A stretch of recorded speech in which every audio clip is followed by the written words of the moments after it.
you probably realized that I'm doing a similar thing to Peter Parker's video diaries that was shown in the beginning of the movies. Hey guys, Belle here. We're about to see the Spider-Man movie, and I'm going to tell you all about it. We're live streaming, everybody.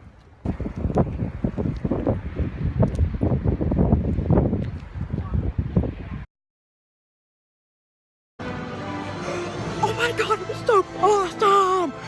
That was the coolest Spider-Man movie I've ever seen in my life. Probably the best one I've seen this year. Sorry, Guardians of the Galaxy. Oh my god. The story, the effects, oh my god. It was awesome. I'll tell you guys more later. Hey, what's up guys? I just got home from the movie theater seeing Spider-Man, and oh my god, it was so awesome! It was so cool, and oh my gosh. It was all this action, and the great villain with Michael Keaton, and it was awesome. And hold on! Ow! Someone call me?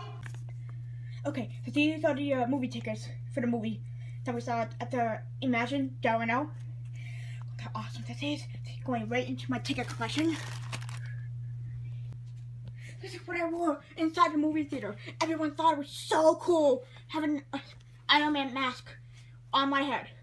Didn't have a Spider-Man one though. Well, I did have this on me. Spider-Man sweater vest, these cool socks and shoes. Oh, and my favorite watch that I wear every day. Ooh.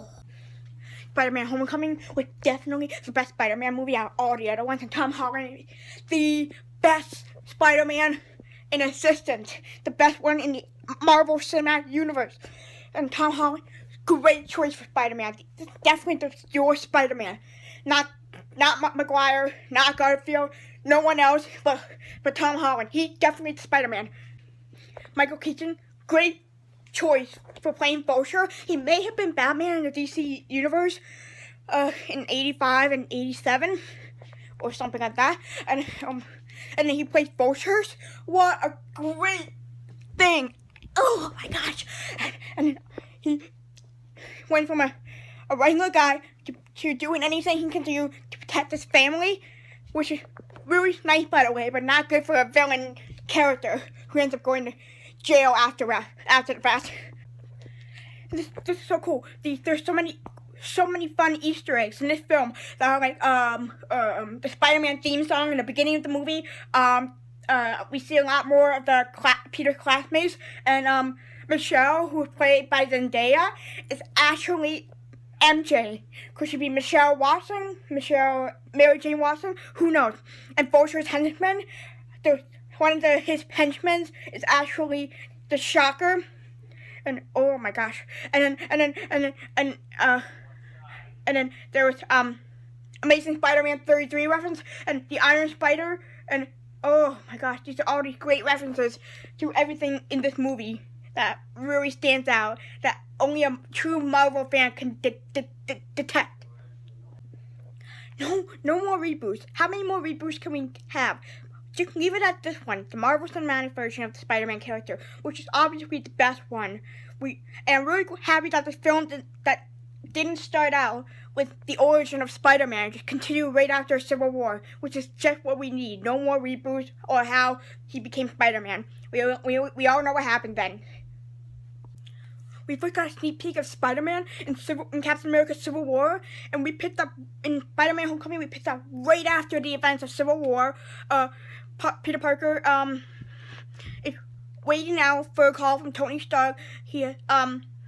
But Tony Stark had to skip out on a role model duty to deal with other crises, and promises Peter that he will be in touch whenever he needs more web-slinging assistance. It's fine at first, but our hero is just happy to be on the team and suddenly cannot keep the suit. But his contagious enthusiasm, which recording everything sequence, which quickly fades. We fast forward 2 months after the events of Civil War, which Peter sends constant text messages to Happy Hogan, to Stark's assistant, begging for another shot. During that time, he busies himself at school, for low-rent semi-superhero exploits. And then before Lonzo hitting identity, life starts to wear him out in between missing classes, disappointing friends, and worrying his Aunt May. Oh my gosh. And on the other side of New York, Adrian Toombs, played by Michael Keaton, sees his construction practice falls apart, which we see at the beginning of the movie, 8 years before the events of Civil War. Right after the attack on New York. He sees his construction practice falls apart thanks to Stark Enterprises. His final job unearthed an Ultron-level alien tech, and decides to keep and repurpose. And then begins his black market weapons practice, and a headlong collision with Parker. And then the first thing that stood out for me is how Spider-Man and Toombs, who flies around as the villain's vulture, gets tangled up in a slow-burning, didn't see that coming sequence of events. The film keeps its distance from clockwork, cliche, its action film archetypes whenever possible, and Peter's age and inexperience originally varies the plot beats. He's 15 years old in this movie, and we see him being 18 years old in other films. Tom Holland's just remarkable at selling just how good he is at being a superhero, even though Peter Parker himself is not being a good hero most of the times.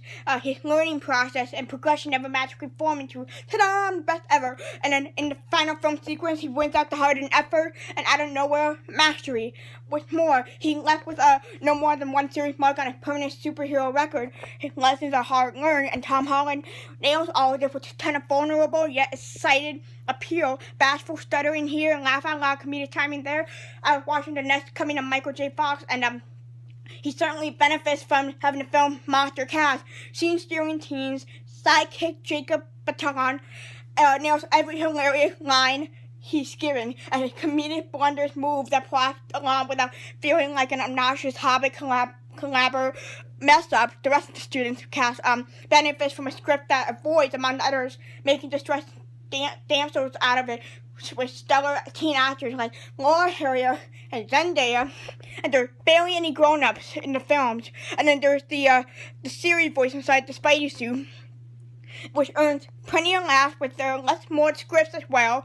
And I found myself laughing pretty hard at the entire film throughout. I'm curious to know how much hilarity can be blamed on the script, and you may know and that also why the SpiderMan Homecoming set Jones for geekdom, with major plot points resolving around a national academic death competition.